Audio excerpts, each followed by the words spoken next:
Welcome to the KINJAZ Podcast. Here we will discuss dance, life, and whatever the we want. Folks, welcome back to Kinjaz Movement in the Shadows. We are your hosts, Ben and Anthony. And oh man, I am so excited for today's guest. We have personal coach, podcast host, prison minister, ex-watching gang member. We have Johnny Chang in the pod today. What's up, guys? Thank you. That's probably one of the shortest intros, but also one of the most interesting intros. Man, you have a story, bro. And so Anthony texted me Sunday, and he's like, "Hey, bro, gonna have Johnny Chang in the pod." I said, "Cool." He said, "Do you know who he is?" I'm like, "I probably know like 4 Johnny Changs." But and then he sent me the YouTube the interview that you did with Soft White Underbelly. Yeah. Right. And I was like, "This guy." I'm like, "Yes, this guy's been on my feed all week." And dude, you have an incredible story which you've already told. So I mean, for those who don't know or who are watching or listening, go to Soft White Underbelly YouTube, look up Johnny Chang. Listen to that or watch that interview. It's an incredible story. But you are first time on our pod, the Kinjaz Podcast, and what we call this show is Movement in the Shadows. And movement in the shadows means a lot of things to a lot of people, but like it's the stuff that not the glamorous stuff that happens in a nice little 30 to 60 second sound bite. Right. It's the long form story. It's the work behind closed doors. It's the story that's not so glamorous, the stuff that's hard and a little bit gritty. Yeah. And so and I know you have an incredible story. So what we always like to start out with is origins. Kind of where you grew up, came from. And then ultimately, what you're doing, but like why you're here and why you're telling your story. So can you kind of walk us a little bit through that origin story of Johnny Chang? For sure. So I grew up in the San Gabriel Valley. I was actually born in Koreatown, but I think within a year we moved over to Monterey Park, like East LA, Monterey Park area.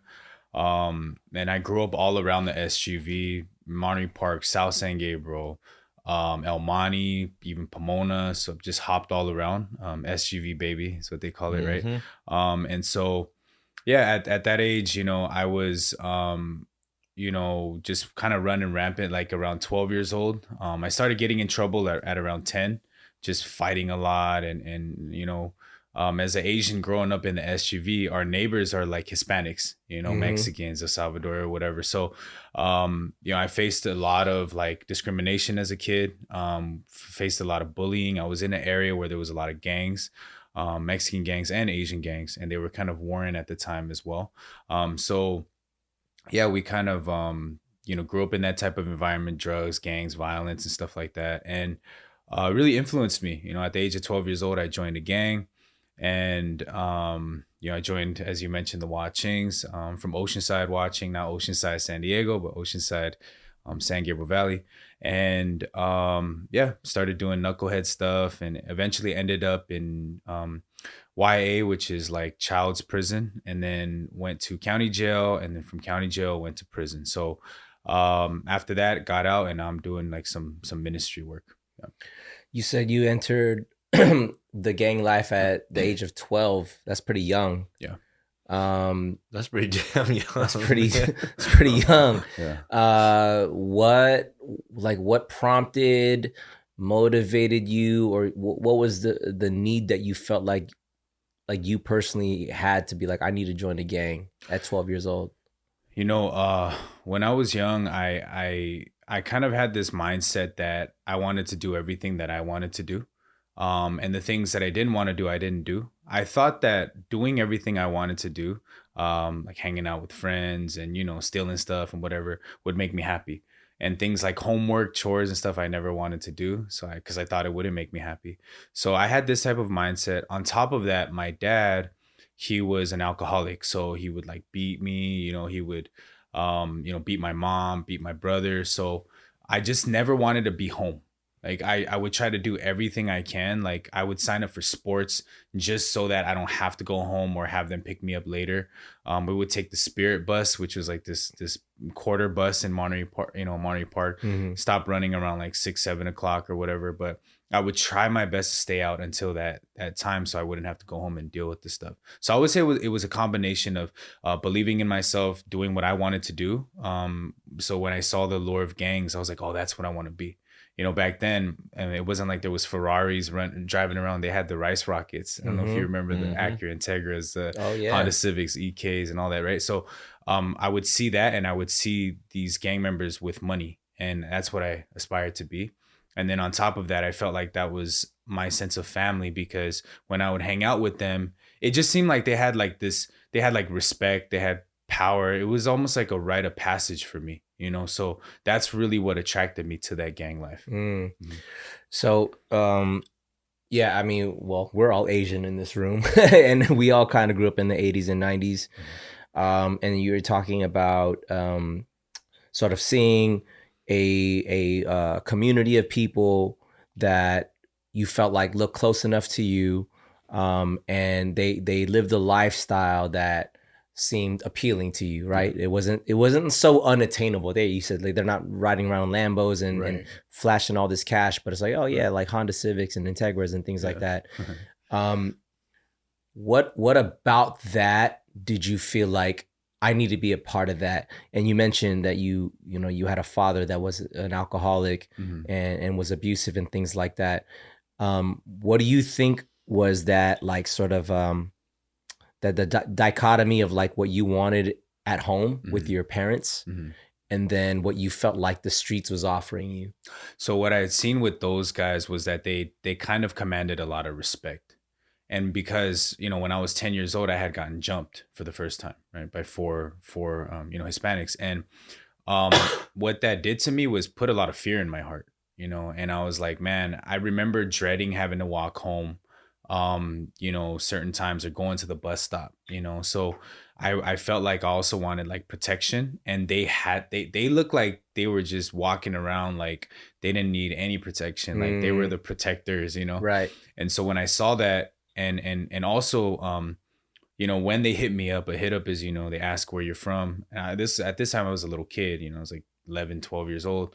I'm walking on the streets and they pull up with their little Civic, and they like the first time I ever got hit up was with a gun. So they flashed the gun, they pointed at me and they said, where are you from? And that just I froze, I didn't even know what to say. So I realized like, man, these guys have guns, they have like everything.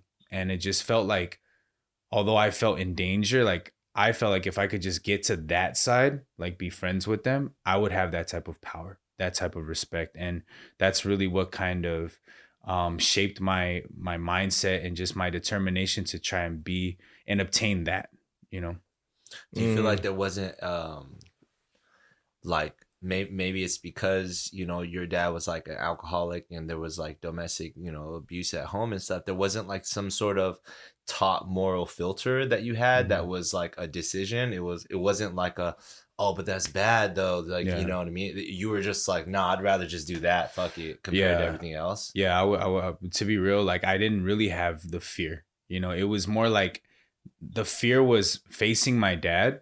It was weird. Like it was kind of like opposite. Like you would think that someone would be more fearful of gangs and be, but I was drawn to that because I was more fearful of my dad and of like other people who were trying to jump me. You know what I mean? And I just was like, that was a safe place for me, which is twisted as it sounds now. It was really the truth.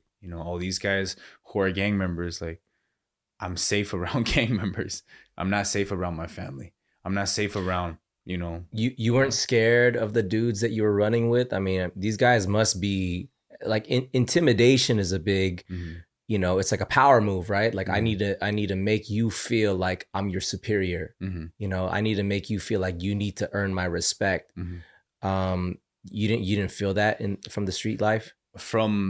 So from my older homies, people who were older, and these are guys like 5 to 10 plus years older than me. Yes, I was afraid of them, because I heard stories about what they have done, But we have our generation, which is people who are my age and maybe up to like 15, 16, so 12 to like 15, 16. I wasn't afraid of them because we were all getting kind of like put in line by these older cats. So you guys are kind of being hazed at the same time in some ways. Okay. Yeah. So they were making us do stuff and kind of building that courage for us, you know. And it got to the point where we didn't fear anybody after that, you know, after going through doing, you know, drive-bys or whatever it was. Like, we started to realize that, you know, we're the big dogs, you know. We went from being, you know, oh, these guys are the big dogs to like, okay, they passed the torch to us. Basically, we had to carry out these things and, you know, also go and recruit and do all this other stuff that other gangs do. And yeah, so I would say in the beginning I was definitely afraid, but I think it only took like a couple months for that to kind of realize that, oh no, we're on the same level. You know? Yeah. Man, when I hear about like gang life, because like I was in that space too, you know, I grew up in the 80s and 90s, and like I was exposed to a lot of the Asian gangs. I grew up through the 92 riots, all of that. And, you know, when the whole Asian boys watching beef was happening, I was just hearing about it, right? Yeah. And I was just kind of like, oh, this is scary. I better not hang out in these places, you know what I mean? And then I had my parents in my ear, like, don't go to K-Town, don't go to SGV, like I forbid you to go to these places. And I'm just like, okay, I don't know anything. But like, you know, it's interesting though when you're growing up.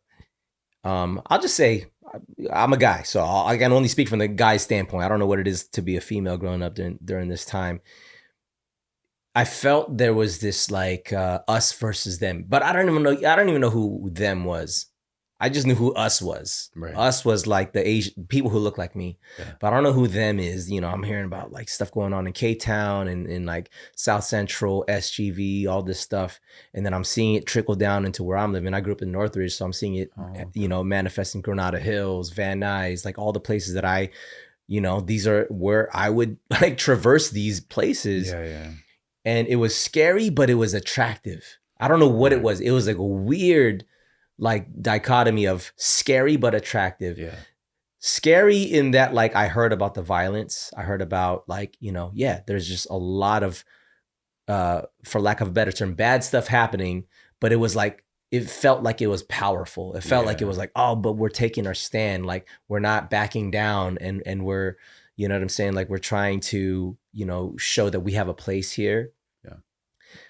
Now where I'm at, I'm 41 years old, you know what I'm saying? I look at that now, I'm like, oh, that's just literally like people wanting to feel safe and accepted in their own communities. Yeah. But at that age, you know, when we're like these teenagers trying to like figure out our identities, dealing with our, you know, the difficulties at home, you know, our family dynamics and all of that, like there's such this thing where there's so much conflict, so much like tension. Yeah.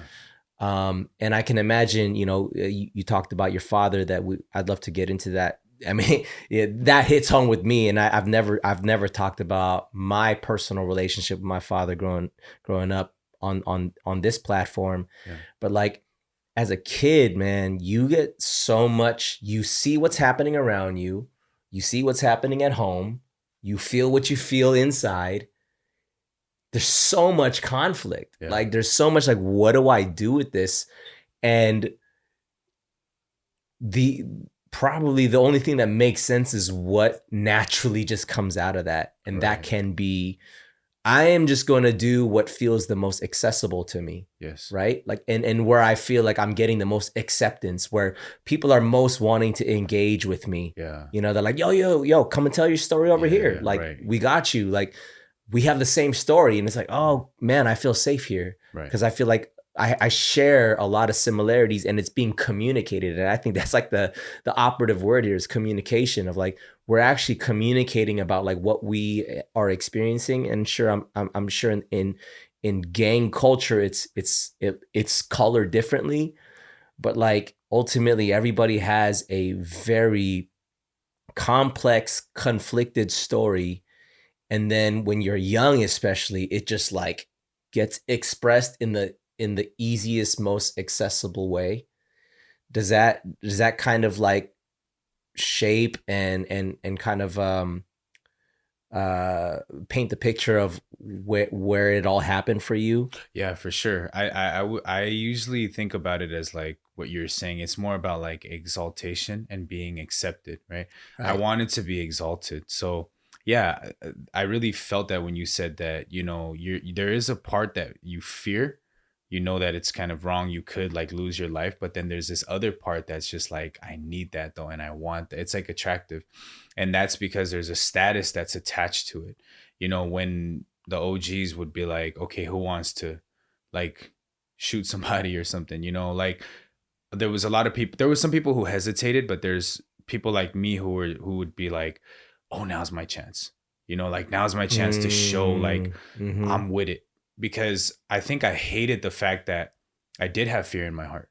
I hated the fact that I was just like I tried to drown out that part, because I thought that being a man was walking around and, letting your nuts hang and stuff like that. But actually, later on, I found out that that wasn't the case. But I just was like, okay, this is, I think because I didn't think so deeply, like a lot of these gang members, a lot of these people nowadays as well that fall into that lifestyle, drugs, gangs, violence, they're based off of impulse. So they're not really thinking too deeply. I was a person who was like, when they're like, you want to rob somebody, like, let's do it. You want to do this, let's do it. You want to do that, let's do it. Like it was whatever it was, I was just like, let's do it. I never put any thought into it. I never thought about the people who I was hurting. I never thought about the consequences. So I think, yeah, it comes down, it's like like you said, it's very complex, but it all kind of adds up together, the exaltation, the feeling of needing to be acknowledged, the feeling of, or just not thinking in general, the fact that comes with immaturity, being a kid, you're just like, I'll do whatever I want, so. Not saying this is an easy question to answer, but do you feel like in those times it was more important to prove something to yourself or just to be accepted in something, if that makes sense? It makes sense. I think they work hand in hand. In order for you to be accepted, in order for you to prove something, like that acceptance comes with it. Do you understand what I'm saying? Yeah. As I'm proving something, I'm getting accepted. Yeah. So it was like both. It wasn't just, okay, I'm going to do this and that, like it comes together. It's a whole package deal. You know what I mean? So I felt like I'm going to prove myself and that's what's going to make me accepted. Right. It's not that I really wanted to prove myself. It was more just like, I wanted both. I wanted like to be established and also let myself know like, this is who I am. You know what I mean? I mean, that's probably like what we as kids probably want from our parents. That's why we want to do so well in school. Right. Because our parents, as Asian immigrants that come here, they immigrate to America. They think like the way to make it here is to get the good education, to be, accepted into the good college, which is going to get you the resume that's going to get you into the good job. And you're going to make a lot of money, and then you become a part of the fabric of how this thing works over here, right? Like school equals job equals money equals success equals acceptance. And I think like we've gotten all kinds of different like versions of that based off of like even just how our parents immigrated here, to their own experiences with living in America at the, whether it be the 70s, the 80s or 90s. Right. And let's just be honest, like America wasn't, and still unfortunately isn't, as accepting as it plays itself out to be, right? You know what I mean? Like absolutely. your culture, your skin color, your experience plays into your like how your life gets to kind of, you either start at like level 1 or like level 5, level 7. You know what I mean? Right. That's just the life that we live. And fast forward to like our current climate, right? We just gone through a pandemic, and there's Asian hate. There's a hashtag. There's a Stop Asian Hate hashtag. I've never seen that in my entire life until in the past few years. And it's incited a lot of feelings, a lot of emotions, a lot of anger, a lot of fear, a lot of sorrow, and for myself that grew up. How old are you right now? I'm 33. 33. Yeah. I'm 41. So like I'm even a generation before you. So like when I went through the 92 riots with the whole Rodney King stuff, and like I feel like I don't know. I mean, again, I'm as old as I am, so I don't know what it was before me, but I was like, man, I feel like I saw the rise of Asian gangs in at least like California. Yeah. And I was, sort of enticed to kind of join that culture too, because I felt like the only people who actually cared about people who looked like me were people who looked like me. Right. You know what I mean? Like I grew up in Northridge, California, pretty diverse, but I was a skater kid. I hung out with the skaters, and all the skateboarders were predominantly white. So I was like, I feel more comfortable around white people. Mm-hmm. But I experienced a lot of racism even in that space. Yeah. And without getting too deep into it, my house got robbed, and I'm like 95% sure that my white skater friends robbed my house. And so like, and it got to the point where I was like, okay, well then you guys are my enemy now. I thought you were my friends, but now you're my enemy, right. And then I had this chip on my shoulder, in 1995, my dad, who owned a shop up in Northern California, he was robbed and shot by his own employees, wow. And they were predominantly Hispanic. So I grew up in this space where I felt like everything was racial. Like you can only trust people who look like you, because those who don't look like you are not necessarily they're out to harm you, but they don't care about you as much as the ones who look like you. Right. And then I experienced a lot of trauma where those who didn't look like me, who I was trying to be accepted by, they actually harmed me. So I grew up in my early high school years with a lot of anger in my heart, with a lot of fear in my heart, with a lot of distrust. Yeah.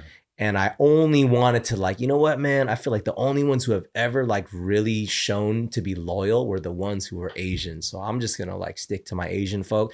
And then there was this draw to be like, man, like, should I join a gang too? And I kind of like almost got wrapped into it. I got into some, instances where I did some sketchy things. I'm like, why the hell did I do that? But like, I'm so thankful that I didn't go that far deep into it. I think what I'm trying to like unpack here though is that, the way you grew up, we don't sign up for the way that we grow up. We're just thrown into it. Mm-hmm. You know what I mean? Like absolutely. Our parents come here, they're in their whatever socioeconomic place that they're in. You grow up in the neighborhood that you grow up in. You had no choice in what neighborhood you're going to grow up in. You have no choice in who you're going to be exposed to. Right. And you have no choice into like what kind of like just crap you're going to get exposed to. But yet like somebody like yourself that, and I'm not saying that your experience was any more extreme or anything else to anyone else's, because it's not about comparison. Right. I think, but your story is your story, and what happened in your story is real. Mm-hmm.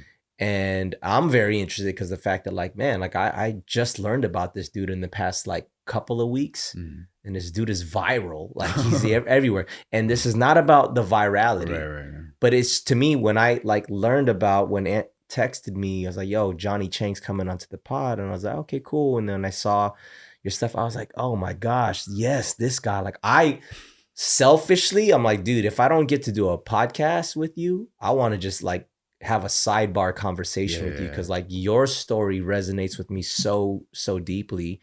And I'm going to, jump to a conclusion to think that it's going to resonate with someone else out there too. So like the whole, like, man, like wanting to find community validation, feeling that you have a place here still, mm-hmm. being exposed to all the ugly stuff that you were exposed to, it being glamorous. I'm sure it also gave you a lot of success too. I'm sure there was a point where you're like, yo, this life's kind of actually cool. Absolutely. Like, like you're getting the fame, you're getting the respect, like you're getting the money, you're getting the girls, whatever it is. Yeah. And then at some point it stopped paying off and it stopped being so glamorous. Yeah. You know what I'm saying? Like, and I know I just painted like a super like macro picture for you, but out of everything that I said, man, like, I'd love for you to like just with any part of that resonates with you, man. I'd love for you to expand. So, like you had mentioned, there are like in everything, there's highs and lows, with this lifestyle. When it was really up, yeah, it was up, but again, even that, now that I think about it, was all a deception. People didn't really respect me. It was more like they were kind of fearful and they were utilizing me. Just like, oh, that's that guy, so we know him. You know what I mean? There was people like that. I've seen people turn their backs on people, who were close to me. I've had people turn their backs on me. And so, when you see those types of things, like, when I was first initiated, I thought that, we're all like family, you know what I mean? And I was really at this point where I was like, I'll die for these people, and a part of that still is there, but it's just like when you start to see, and it's nothing against them, but it's when you start to see like people's real hearts come out, like certain situations where, people catch cases or certain things that happen, it shifts the dynamic of people. Like it's just like it's like a rich person donating money. It's easy when they're rich to donate money, but it's when stuff really cracks, when you lose money, like who are the ones that's going to really be there? You know what I mean? So it's the same thing with the gangbang aspect. Like, it's cool to have a gun on your hip and woof and say this, I'll do this and do that. But who's really going to go through it with you when you're locked down? Who's going to send you packages? Who's going to write you letters? Who's going to line stuff up for you to, have a better life in there? Because it's inevitable. People who sign up for this, at least in our time, in my era of gangbanging, late 90s, early 2000s, like they knew that sooner or later you're going to get caught and you're going to go to prison, so who was going to help you out during that time, and I noticed a lot that it was like a lot of internal scars where, like I said, you broke bread with these people, you had partied with them, but when all that's said and done, human beings, their hearts change, like it doesn't always stay solid. If that was the case, then people would be happy all the time, right? Like there's times where people are happy, there's times where people are sad. So it's no different in gang members, like at the end of the day, when our hearts change, it can be really devastating to a person like me, because I trusted not just myself, but I trusted certain people to never like flip, never like change. And then when that did happen, that pain was so unbearable. It's hard to describe. It's almost like I'd rather my dad just beat me up the whole time. You know what I mean? It was like that. And I started to have this almost a regretful feeling.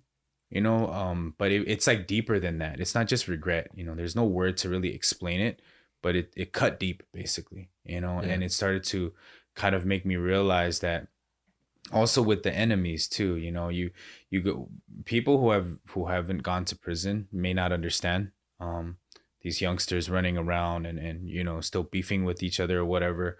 But when you go to prison, you have to drop all of this beef. Like essentially, you guys represent one thing.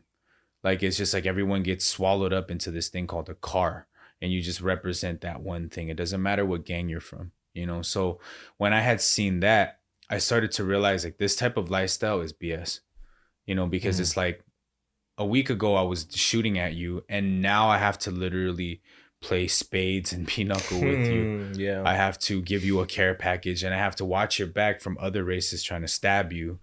It doesn't make sense. And then when we get out of prison, we go back to beefing it again. Like it doesn't make any sense. Yeah, and I want to touch on that because, at the end of the day, even these conversations and being able to, I think what's so intriguing is what you provide a lot of people is experience, right. You know what I mean, of a specific thing. Like for example, sitting here right now, and maybe I can only see this because I got a chance to sit down with you for JK and stuff like that. But even when Ben was just talking about right now with his own personal experience and just being like, yo, like do these different things that happened when I was growing up, there was a moment where you were enticed by some of that culture and you're like, it's us versus them, and maybe you felt most comfortable being like, I need to click up with people that look like me and stuff, right? But after actually sitting down and talking with you, Johnny, it's like when you were actually clicking up in gangs, the people that you was really going against was other Asians. Yeah. That was like the core of your actual, like Exactly. a lot of the actual, you know, issues and the struggles that you went through. And it wasn't until you went to prison and got locked up that suddenly, like you just said, the people that you were shooting at the week prior, now you're clicking up because you're the same race, because you're sitting in there and you're like, all right, well, there's few Asians in this prison. We all gotta have each other's back regardless of what gangs we came from, because there's the Hispanics over there, there's the blacks over there, there's the whites over there. You know what I'm saying? So just to kind of, it's such a powerful thing to like think about that, because I think people, maybe there's this flipped version of American History X that I see as paralleled, right? There's that story of Edward Norton. He's like, this is what I believe. Suddenly he goes to jail, and the things that he believed in, the people he believed in, are the guys that are like destroying him in there. And then he comes out and looks at his younger brother. He's like, that's not how it is. Yeah, for sure. And the way that you're talking about your experience and what I've heard from you, I'm like, oh snap, that's a true story.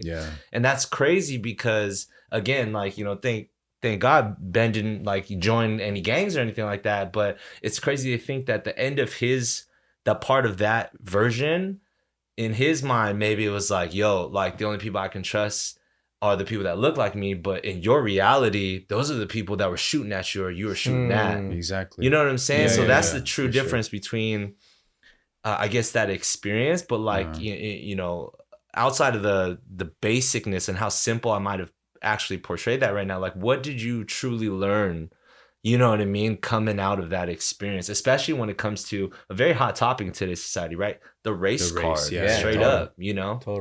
I feel like what I learned was that, and this, I remember this, like when you were speaking about that, I remember breaking down spread. So spread is like prison food, right? You kind of get commissary and mix it all together, like, you know, you get like ramen noodles and like Chinese sausage and, you know, the spring roll wraps, and you make it into, you know, this really good food. And you're talking about how the Asians have the best spread. Absolutely. 100%. 100%. So I was breaking down spread with somebody who was from a rival gang. You know, I won't say their name, but what was our biggest enemies at that time. And this guy was speaking about his father was an alcoholic, and he was, you know, he grew up in poverty, and he had all these issues. And, you know, when he started speaking, I was like, man, it's so crazy because he's talking about me right now, and he's just on the other side. Like I represent one side and he's on it. But if you actually like remove that, we're the same people. You know, and I think Nipsey Hussle said this, you know, before he passed, like we go around looking for people that look like us. We bang and try to kill the people that look like us. You know what I mean? But we're actually like the same as those people, you know? So likewise, like when I had seen that, I was like, man, this is crazy. Like this guy, I don't want to be cool with him because of the history because I didn't just represent myself. I was representing my gang, something, you know, bigger than me.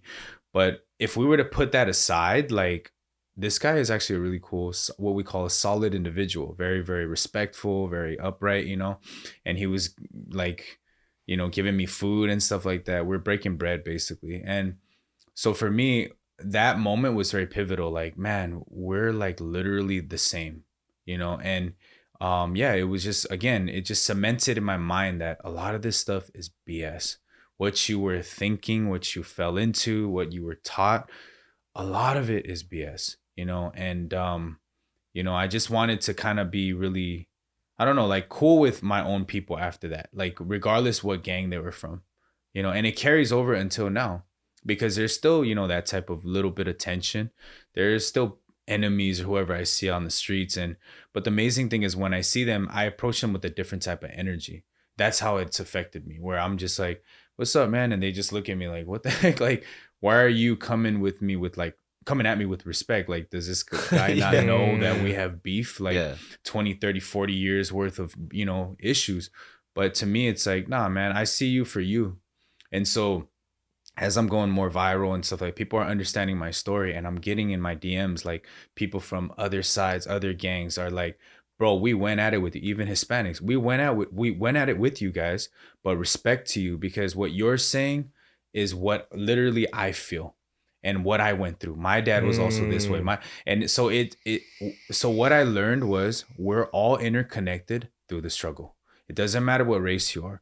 We all have, you know, struggles. We all are flawed as human beings, and that's okay. You know, actually, if we're able to kind of connect and help each other out, I think that would have really been better back in the 90s, back in, in early 2000s, and even now, if we're able to just understand and see like past the race and the skin tone and all that, and realize like this is a human being who also has his inner demons, who also has his issues, just like I have my issues, then we're able to kind of like keep it respectful overall and kind of spread that love and understanding, Yeah. Yeah.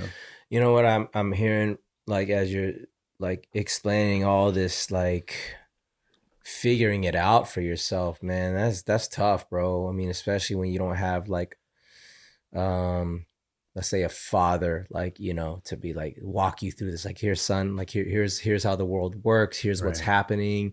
Here's why your friends are talking to you like this. Like, if you don't have that, you only have the school of hard knocks to teach you that. Right. Like, you just got to do it. And then unfortunately, a lot of it is the hard way and with the mistakes that were made. And that's tough, man, but like, you're saying like, man, you're getting guys hitting you up in your DMs about like, yo, man, we used to beef with you. Like, we were rivals, but like, man, like, thank you for whatever that interaction was with you and said person. Man, that just says, dude, like, everybody is the same. Right.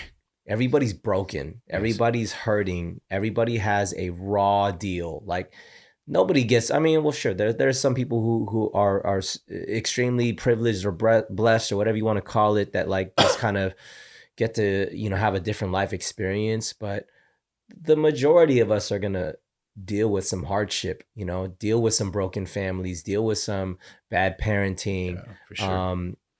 And socioeconomic differences than the people that were like, man, why didn't I grow up in Beverly Hills? You know what I mean? Like, Right. we most of us will be there, but like, and I want to get into where you're at these current days, right? Mm-hmm. Like, your story is viral as of the last month, right? Mm-hmm. And prior to this, and this has nothing to do with your value or like how impactful your story is, but I never heard of you and your story until the past month, right? You were on an interview with a Soft White Underbelly, and that video like has gotten over 4 million views in a month. Which I want to just add, and I had mentioned this to you before too. I'm like, I think especially everybody in like the Southern California community over the last however many decades, I think we're familiar with a lot of gang stories, right? We see it in media, Hollywood, we see it in the news, we've grown up with it. But it's a lot of like, Black gangs, Hispanic gangs, you know what I mean? Different things like that. Neo-Nazism even, it has been a prevalent conversation, right? But for us Asians, straight up, we've known that there are Asian gangs there, but there hasn't been a lot of stories in coverage. So I think it's not just like, oh, like Johnny's viral. I think it also comes with the fact that the story just hasn't been well articulated before. The opportunity and that timing just hadn't presented itself. And then I think that you are actually a good storyteller, period. I think like, like it's so important for the people. Like, a lot of people can have similar stories and share struggle, but if you don't know how to like articulate it, it's going to be difficult for people to resonate with that. And clearly, like, you've been able to speak in a way. I complimented you the last time I was chatting with you. I was like, man, like, obviously you speak like a pastor, you know what I mean? And that's a skill, that's a talent, because at the end of the day, people also want to hear things, they want to learn, they want to be open to it, but sometimes they're sensitive and need to hear it a certain way. And I think that you have, like, the way you look doesn't match the way that you speak. The way you speak is so mature and profound, and it cuts, you know what I mean? And I think that's something that helped get through it. But I kind of want to just jump right in and cut to a little bit of the chase, because I know that your story has been around, and again, I want to keep on pointing people to like Soft White Underbelly's YouTube to get a chance to dive deeper into the foundation of like why you're even here and what got you into these different spaces. But more specifically to our Kinjaz family and fans out there, I remember watching your interview and then hearing your story, obviously, hearing the part where you reconciled with your father. I've joked about this from time to time again. Any movie that I see, if it's a father-son dynamic, those are the ones that make me cry. I don't give a shit what it is. They just hit home for any dude that grew up and tried on one side to be a man to like prove to their fathers that they were worthy, but at the same time needed a different kind of sensitivity and love, right? Sure. And so obviously, you know, once it got to that part in the interview for with you, that was just so amazing. Getting a chance to meet you on JK News and really just diving deeper, it was a whole different story. Yeah. But I can't not think about Ben and Ben's personal story, which I totally hope and I'm excited for him to be able to possibly share on this podcast for the first time. But you know, I hit Ben up right after, and I had told you when we was in the room at JK, I was like, yo, I'd love for you to come on the pod because I think my boy Ben is gonna resonate with your story. Obviously, he's a man, a very devout man of faith. I gave you a little bit of pretext to that, but there's also, you know, just from my understanding from Ben as my brother and friend, like he's got his own journey with his father as well in a different way. Man, it would be great to, one, catch the context stuff for everybody out there. If you could just dive into a little bit of the story and your relationship with your father, kind of a cliff notes of like what you already expressed on Soft White Underbelly, but like, you know, where your relationship with your alcoholic and abusive father was, and how you reconciled and where it is today. But then also like, I would totally love to open this up and ask Ben too, like to share like his journey with his relationship with his father and why that's relevant to this conversation, and see if we can break bread in that way. For sure. So, you know, just like a real quick rundown, you know, my father was an alcoholic, like I had mentioned, and, you know, he beat me a lot. And essentially, you know, I had met this pastor. I had made a determination inside of my heart that I'm never going to see my dad again. It doesn't matter, even if he's on his deathbed, I'm not going to see him. I believe more than 90% of my life and my pain, my struggles was a direct result of my father being the way that he was and how that influenced me, you know? And so, I just hated him. I hated his guts. I didn't care about him. But one time I met this pastor who, you know, I'm still under now. He essentially, the first day he met me after we ate black bean noodles, right? Jjajangmyeon, right? Jjajangmyeon, let's go. After he had ate that, you know, this pastor was very bold. You know, he had mentioned to me that the reason why there's wars, you know, there's a reason why people fight, why there's no peace essentially, is because there's two people who think that they're right, two opposing countries that think that they're right. So that's when arguments and wars ensue, and there's no peace. So he had mentioned that, you know, your father is right in his eyes and you're right in your eyes. And that's why you guys are fighting, right? Nobody fights like, I'm more wrong, okay? And the other one's like, I'm more wrong. Like, that doesn't happen. So he was like, what I need you to do, Johnny, is apologize to your father. And I was so pissed off. As soon as he said that, I was like, man, I'm out of here, dude. This guy's like a cult leader, you know, like straight up, like he sipped the Kool-Aid, you know, whatever. But anyway, he you know, I had mentioned to him like F that, you know, I was like, I don't want to do that. Like where in history, like, do you see that the victim apologizes to the aggressor? Like that never happens. So if a girl gets raped, she has to apologize to the rapist. Like it didn't make sense to me. And so, you know, I expressed that to the pastor. And then I said, maybe because you don't know my dad, but I will never apologize to him. I don't even care if he dies. You know what I mean? And the pastor was like, you know, Johnny, you're right.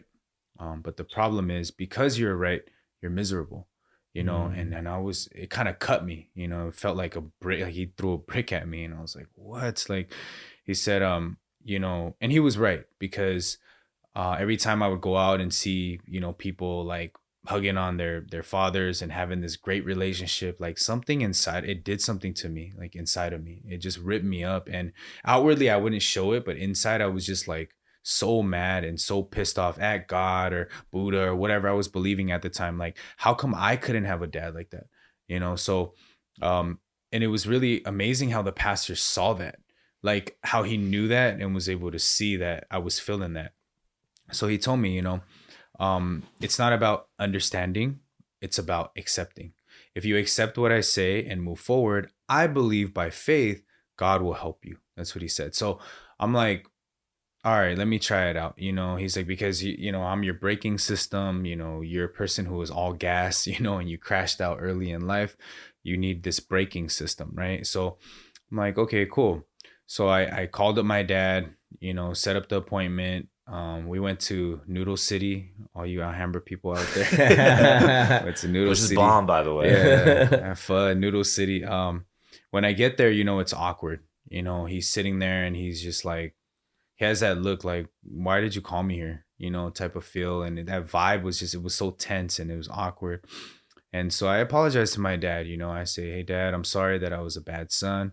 I'm sorry that I wasn't there for you. I'm sorry that, I was in a gang and I couldn't help you and I was in prison. I didn't go to college. I made, I brought shame to the family and all that. And my dad starts crying. I remember vividly, he's crying and then he kind of gathers himself and he says, no, son, I'm sorry. I'm sorry for being a bad father. I'm sorry that, I was poor, came to America, didn't know the culture, didn't know, wasn't there for you. I'm sorry I couldn't control my drinking and that directly affected you. And, we just hugged it out. We're both bawling. People were like looking at us like, what the heck is going on, But at that moment, it was the first time I had ever felt my dad hug me, number one, but hug me in such a way that was, I still remember, it was very like embracing. It was very loving. And it was like those 20 some odd years of pain, struggle, resentment, anger, all of that was just gone. It was like paper thin, just gone. And, ever since then, my father I've been meeting up with him. Like we kind of make it like a ritual. If I'm in the country, if I'm out, traveling, going to Africa, Korea, whatever, but I'll meet him once a week. Whether it's for food, whether it's to sit down. Sometimes we just get boba together. My dad super likes boba. But he's like, seriously, but he's like, I'm getting fat now. And I was like, Dad, you've been fat. You know what I mean? Like, it's just like, but he we've been doing that. And I never preached the gospel to my father. Like I never talked about God to him. Because what the pastor had explained to me was, your father has already told my father, actually, I didn't know this, when I was locked up, went to that same church and cussed out the pastors. Like, you guys are all sagikun, you guys are all like liars and money scam artists and do not like try to brainwash my family, this and this and that. He grew up in Korea. So he was like, he's seen a lot of these different types of cult churches and stuff. So he just hated churches. Right. But he ended up, actually, so the pastor essentially told me, don't talk too much about God to him, which I thought was kind of crazy, because I was like, I want to share with him, what changed me. And he said, no, it's okay. Just prove to your father that you're happy. And constantly when you meet him, talk about how happy you are. So ever since then, for the past few years, I was just talking to my dad, like, how happy I was and how God has helped me. And I never pushed it on to him. And then he started to notice, like, man, this kid is not just saying that he's happy, but he's actually genuinely happier than me. He stopped carrying a gun. He stopped like doing drugs, stopped going back to prison. He started to notice this change inside of me. So he himself, without even telling me, went with my mom. Well, told my mom, it was like, take me to this church. I want to talk to the pastor, So he goes and talks to the pastor and then he receives salvation, and wow. I didn't know that my dad actually,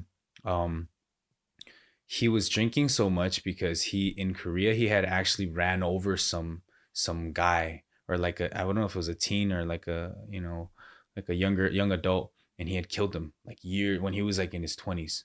And I didn't know that. And he had that guilt that he always carried around. He never shared that with anybody. So that's why he was drinking.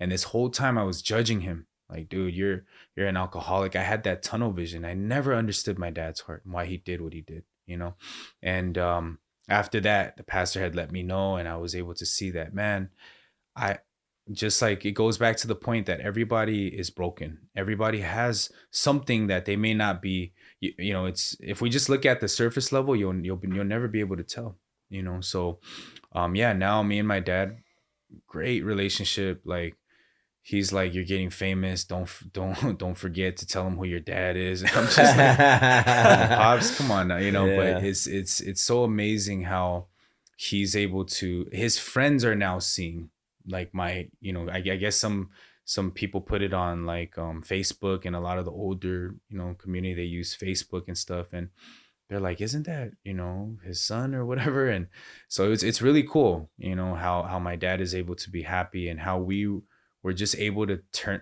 not us, but I feel like God was able to turn all of that around. And we have such a strong bond now. And I really do love my dad. I don't feel like there's any more hatred. I don't feel like I blame him for anything anymore. And yeah, so that's kind of the cliff notes. But yeah, you know, that's amazing, dude. I'm about to bitch out and tear up right now, man. I told you, anything that's father said, that stuff just hits home, man. You already had me at my father gave me a hug. I'm like, it took me like 30 years to get a hug from my dad. You know, that's just a weird ass Asian way. You know what I mean? And I wasn't even a gangster. I'm a dancer. Like I'm sensitive. Like, you know, like hook me up with a hug once in a while, you know? But dude, that's honestly that is such a beautiful and amazing and powerful story, dude. Thank you for sharing. You know why I feel like that story hits me so hard? Because I heard this, you know, the other day when I was listening to your previous interview, and I was like, the pho restaurant story that definitely made me break down. Yeah. And as I'm hearing it right now too, it's doing the same thing. And like, and yeah, like as Ann said, I've never shared like my personal journey with my father too. Yeah. He got shot when I was 14 years old. Oh, wow. And so, but he survived, you know what I mean? But he survived at you know, he suffered permanent brain damage, but he lived, you know, and he lived in that state for 25 years. And that happened at a time where I was 14 years old. That's probably when a boy needs his father the most. Absolutely. Right? Like to like, dad, teach me some stuff. Like, what should I like? You know, as a 14, you don't know what questions to ask your dad. Like, what should I be careful of? Dad's supposed to be there. Like, hey, son, look out for this. Yeah. Don't do that. You know, treat people this way. Like, you know, when this happens, it's going to be okay. Like,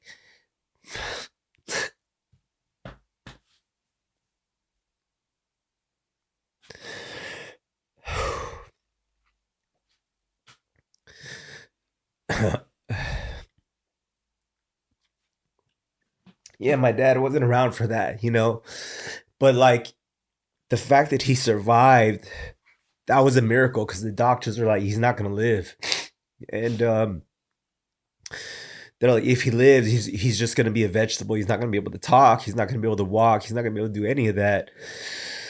And so the reality that I felt like I had to accept was like, my dad's already dead, but he's still alive. Right. You know what I'm saying? Like, he's still here, but he's not my dad. And that made me angry. You know, I was like, God, like, what? Like, I wanted him to live, but not like this, you know? But, you know, in that time, God being like the good father that he is, that I always needed, that I didn't know, he put people in my life. You know, he put a youth pastor in my life. Shout out One Bin Song. Shout out Christine Song. They poured themselves into my life as my parents, and I didn't know what they were doing at the time, and I don't even know if they knew what they were doing. And when I think about it in hindsight, they were young. They're probably like in their late 20s. You know what I'm saying? Like, and they loved on me so hard, where I was just like, I don't know, they're just really nice. You know what I'm saying? Like, my mom also felt bad. She's like, oh, like, stop bothering them. They're newlyweds. Like, you should leave them alone. And I'm like, I don't know. They're really nice. They want to hang out with me.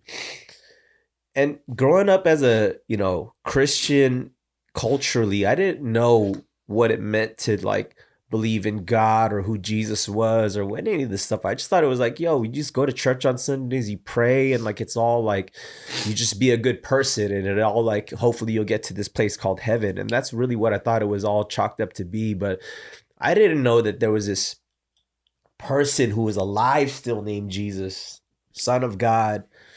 He's not this mythological person. He was real. And like, and he wanted to just have a relationship with me. I didn't know that until I met people who lived it. You know what I'm saying? So when I saw and knew, touch and feel like people who really were like about that life, I'm like, wait, like you guys really like live this whole Bible thing out? I'm like, that's interesting. You know, I just thought like the Bible was like the thing that like we're like, oh yeah, we believe in this thing, but it's just a book. You know, fast forward, man, like I felt the love of God through his people. Amen. And the thing that was the hardest for me was that I became very bitter towards my dad, man. Like, even though he was the victim, he got robbed, he got shot. It wasn't his fault. But I felt like he abandoned me. I felt like I was like, Dad, you were never there for me whenever I needed you. And like, before you got shot, my dad wasn't the best husband. He wasn't the best father. He was like an elder at our church, but like to me, elder just meant like you just have a high ranking. Like you just pay the most offering every month and you get the ranking. He was abusive as a father, as a husband, like all of that. My picture as a father was like this guy. I'm like, I don't want to be like this guy. I hated him. I was afraid of him. And then he gets shot. And then it's like, okay, well, now he's the new child of our family. We got to just take care of this guy. But the crazy thing that I saw, it was a miracle that he survived. That itself was a miracle, but the miracle was I saw him get saved, even in his state of his mental capacity. He had a bullet still lodged in his head. They never took the bullet out because they said it would do more damage to pull it out than to leave it in. But I would see, once my father recovered to the point where the doctors they were saying was like impossible medically, he was able to come back home with us. He was walking, talking, but he kind of had the mental ability of maybe like a 4 or 5 year old. He can talk and all that, but he didn't have a lot of reasoning. He had no short-term memory. He would just kind of act as a child. But what I did remember seeing him do every day out of nowhere, sitting at our kitchen table every morning, reading the Bible. And I've never seen my dad read the Bible, ever. He would sit there, read the Bible all day. Not only would he read it, he would transcribe it. He had a notebook just like this, and he would just write. He would just literally verbatim, just like, I'm like, why are you writing the Bible all day? But I'm like, whatever it is, I never seen you do this before.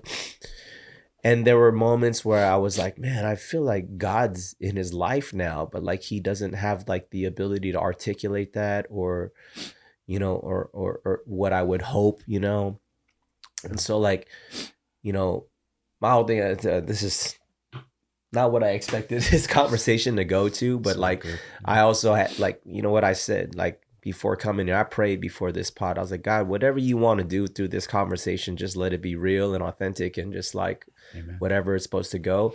And I already knew your story with your father. Like I said, I listened to it the other day and like I was in tears listening to it. Then I was like, man, I don't even know how I'm going to be talking to this guy right now because I feel like our stories are like very similar.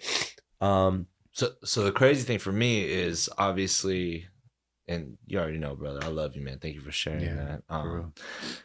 When I was sitting with Johnny and he was telling that story and literally he talked about that moment where he got a chance to reconcile with his father, I swear your face popped through my head at that time.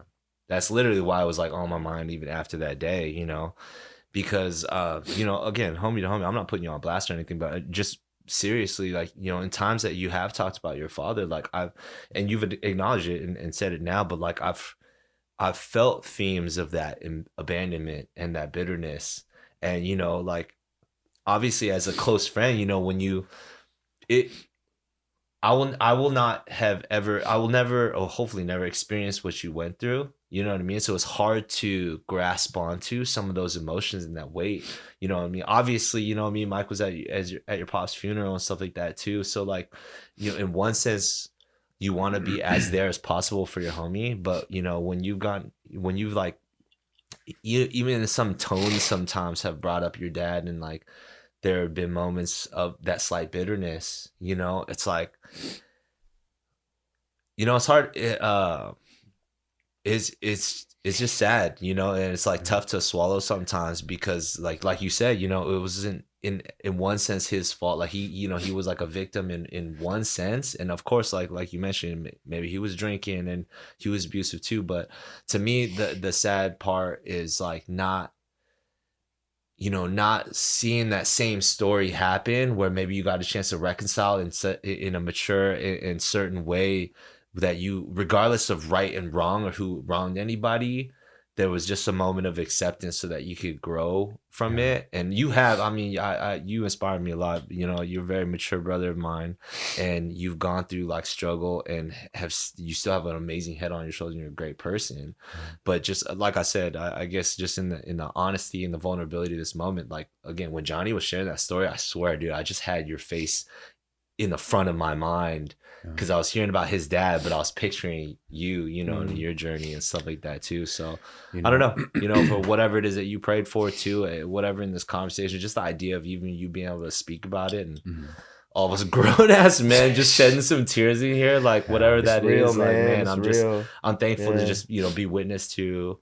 I know that we're all here to grow from our experiences, no matter how they shape themselves out to be, and the lessons, you know, we never get lessons the way that we think that we're supposed to and stuff. So I'm just sitting here just being like, yo, in whatever capacity, I guess I'm supposed to be thankful for my relationship with my father, and for the struggles I didn't have to, you know, endure, or for the gratification that I should be showing, you know, for whatever it is that I've been given, no matter how meager I might have thought of it in my naive youth. You know what I'm saying? But you know, to kind of add to it, first off, man, I appreciate you, bro, for sharing that. It takes a lot, you know, for us to share that type of stuff, and it's hard, but you know, the way that the pastor explained to me, you know, when I was like, okay, why couldn't God have not made my dad the way that he was, drinking and beating, you know, if he's God, you know why? But actually, he told me that it wasn't your father who was doing that. I said, no, pastor, you don't know. It was my father. But he showed me a verse, Romans chapter 7, verse 15. It says, for the things that I do, I allow not. For the things that I want to do, I don't do. And the things that I hate, that I do. So he asked me, Johnny, Xing out your father in your life, did you really want to go to prison? And I was like, no. I mean, I'm sure you hated prison, but why did you end up there? Because this verse is true. Do you want to be depressed? No. But why did you find yourself constantly depressed? You hated depression. I said, yeah, that's true, you know. But this is the proof that, you know, this word is true. And then he said, Romans 7:17, therefore it is no longer I who do it, but the sin that dwells in me. So it wasn't me who was wanting to produce this sin. It wasn't my father who was constantly, because I seen my dad beat my mom and then say, I'm sorry after. I don't know what got into me. He would do that constantly. And then I was like, what the heck? Just stop doing it. Because I didn't understand this word, that it wasn't my father. It was a sin inside of us, you know? So right then and there, I was able to step out of the frame of my thinking and go to the word and view my father through the word of God. Oh, Dad, I understand. It's not you. When I did those robberies, and was I really happy every time? No, I felt a lot of regret too. I felt like, man, I shouldn't have done that. I robbed somebody's son. I robbed somebody's father. I effed up, you know. Why did I do that? I'm not going to do that again. But there was something that was pulling me, you know. And so there was a lady who came to me, and her daughter had gotten killed by a stray bullet in Oakland. And she was down in a conference, and she said, you know, it's all nice and fine and dandy that, you know, you found God. I felt that bitterness that we're talking about. But what about my daughter? You know, and I was like, what happened? You know, please explain. And she's like, if there's a God, and she's getting mad, you know, why would God allow a innocent child to die? Why? Explain to me now. And she's telling me. And I was like, but I remembered something, you know, God gave me the wisdom at the time. I said, you know, I'm sorry that your, you know, daughter passed away. I'm not God, so I don't know why that happened.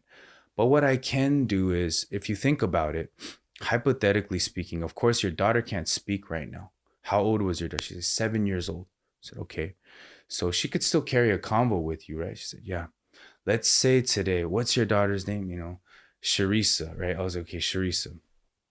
Let's say your daughter, Sharissa, could speak to you today, right? She's like, okay, just hear me out. I said, if she could say, you know, let's say she could speak, do you think she would say, Mom, every time you think about me, Mom, be sad. Every single time, Mom, be miserable, be lonely, be sad. Don't ever have another kid, never be happy again. She started kind of like balling up, you know, and I said, I don't think your daughter would say that. I think if your daughter was able to speak, she would say, Mom, I'm sorry I'm not there. You know, I'm sorry that, you know, I can't be there for you. But Mom, I don't want you to be sad. I want you to be happy. Please continue living happily for me. And so when I said that to her, she started crying. And she was able to be free inside of her heart that, you know what? I'm going to live for my daughter. You're right. Yeah, I'm not God. I said, I'm sorry. I'm not God. But what I do know is that she would never want you to live going on being sad, you know? And so when I think about that too, you know, yeah, we can't talk to your father, but if he was able to say, I really believe he would want Ben to live happily. You know what I mean? And when I think about that, I'm able to really also relieve a lot of my stress, like my homies who passed away and one guy died in my arms. I also felt that. Why, God? Why did you not, why did you not save him? Could you not save him? Rather than judging, I was able to see that, man, like he wants us, the people that passed away, just like the daughter, she wants us to live. She wants her mom to live happily. I know your father too, bro. Like he would want you to live happily. And, when I think about it in that way, we have something that we can move forward with in our hearts. Like, yeah, I'm going to live for my homie who passed away. I'm going to live for the homie. And I'm going to, enjoy the things that he wants to enjoy and live in his memory and spread this hope to people. Because he always would tell me, bro, we're in the struggle together, bro. I just want to be happy. That's what he would tell me. And he passed away. So I think about it. For my homie, I have to live happily. I have to be happy. So, man, this is deep, guys. No, I'm sorry, man. This is what. No, don't apologize, bro. I mean, yeah, this definitely. I knew it was gonna go somewhere deeper than probably normal, but like I didn't think it was gonna go so personal. Yeah, man, to have a homie, someone that you love, that like you guys are both in the same place. Yeah. Trying to figure it out, just trying to be like, yo, man, what are we doing? Are we doing the right thing? We're just trying to be happy. We're just trying to like make sense of all this. Like we were dealt a hand that we had no say in that hand, right? We were just dealt this hand and we're trying to figure out how to play it the best way. And then, oh shoot, we played it wrong. Right. Like we keep playing it wrong. And then, you get to a point where you start asking yourself like, wait, what? Like what's this game that we're playing even? You know what I mean? And like you start looking elsewhere, because I think when you just keep like, it's Groundhog Day every day, same thing, wake up, same thing. You want it to be different. You think it's going to be different. You do something different. It ends up the same way. And it's just like, wait, what is even this system, And like, not to get like super like existential, but like you kind of have to be like, because you found yourself in prison. You found yourself like, man, I never thought I would get here. Right? Like the decision that you made that one day, you probably weren't thinking like, man, this is gonna end up ruining my life, so should I do it or not? You're just like, I don't know, it feels right in the moment. I have enough support in my immediate circle that makes me feel like this is the right way to go. Right? And then you do that over and over. It's like that compounding effect, right? You do something over and over enough, it becomes a habit. You kind of get numb to it. You stop thinking about like, what are like the ramifications of what I'm doing in the long term, and then you end up in a place like, what the, like, I'm here now. Like, and sure. Like when I hear about your story, it's a redemption story. It's a second chance story. And it's extreme, but sometimes, I don't know, man, it takes the extreme stuff to get people's attention. Absolutely. You know what I'm saying? Like, like we see the tats, we hear about the charges, like, the stories of what watching it, like all this stuff. It's like, whoa, dang, this guy's extreme. But he's like, whoa, this guy's like sold out for Jesus. That's extreme. You know what I mean? Like it somehow is so jarring. Yeah, not even like salvation, but like now you preach ministry at the prisons. It's like the most extreme version. Right. And that's something that like in this day and age, bro, that's not a popular narrative to like be attached to yourself. Like, oh, this dude is like a crazy Jesus guy. Right. You know, for whatever reason. I mean, I think you and I both know, like, Of course. Yeah. there's a lot of stigma attached to Absolutely, like bro. being termed as a Christian, and then, you know, that's like, oh, you believe in this and you don't like this, and you hate this and you hate Right, that, right, and it's right. like, wait a second, Yeah. wait a second, let's have a conversation, Right. right? Exactly. And when I talk to you, and when I've seen the interviews and stuff, like, and even before we started rolling on this, because we're like, yo, like, should we like shape this conversation a little bit different? Because you've talked about the gang culture, and we asked you like, oh, like, what have you been asked on these other interviews? And we're like, okay, let's try to be a little bit different. And I don't even necessarily feel like you're trying to be different. For like, oh, I already talked about that on that interview. So if they want to go find that, like, point them to that. Right. But what I got from you was like, yo, I don't want to glorify this culture. Absolutely. I don't want to glorify the violence or my past. I'm like, yeah, man, this is when I was cool, but here's where I am now. And it's like, yo, like, sure, you might have thought that was cool at the time, but like, I can just see it from your entire being. You are not that. And like, sure, that's a reality. That's something you can't change. And if you could, you probably would, right? Mm-hmm. But like, that also paints a story that you uniquely have, right? Like, only you can tell a story that's effective, that comes from you, because you are the only one that's lived your life. Absolutely. Sure, there are other people that, you know, like I've heard similar-ish stories, right? People like, you know, gone to prison for X, Y, or Z, and then they radically get saved, and then, you know, here they are. But like, you are the person that I am encountering now, and you know, like, and you know, it's just so somehow your personal like family story resonates with me. You know, we find ourselves in a very interesting time in life. Yeah, like, we just went through a global pandemic. You know, something that hasn't happened for a very, very long time, where the entire world was affected by. Right. And then somehow there was a racial element that was sort of, you know, as a byproduct of this thing, where like, you know, Asian people were sort of like targeted, you know, primarily our elderly and women and like, but like, let's not forget BLM, like all the stuff that was happening in the Black communities for long time. Right. Not to say that, you know, in other communities that it wasn't happening, but it's like there was so much tension, BLM, Asian hate, pandemic, coronavirus that came from China. And then it's like, people are angry, and then you see people getting beat up in the streets. And then, and for me, it like triggered this. I'm like, uh-oh, I've seen this before. When stuff like this happens, Asian gangs and things like that resurge. Yeah, you know what I'm saying? Like, because there's this sense of we need to protect our own, which is where watching Asian Boys, all that kind of came from, that space of we have to protect our people. Right. So in a time where our climate is so like, it is on edge right now, and there's a lot of polarizing standpoints and views on things, and so you kind of being in this space now where the eyes are on you, the microphones are on you, you have a very clear message for yourself. How do you feel like you enter this space right now with all that craziness that I just kind of laid out? I think for me, my main objective is, you know, you can't fight chaos with chaos. You know what I mean? You have to bring hope.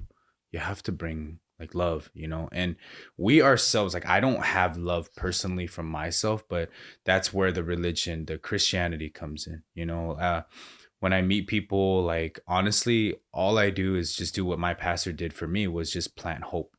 I never tell people, hey, you need to stop doing this, you need to stop doing that. You know, I was telling Aunt too about like my son, you know, he was getting bad grades, and I never told him, you know, hey, we need to get you a tutor, you need to straighten up, do better in school. Because I thought about it.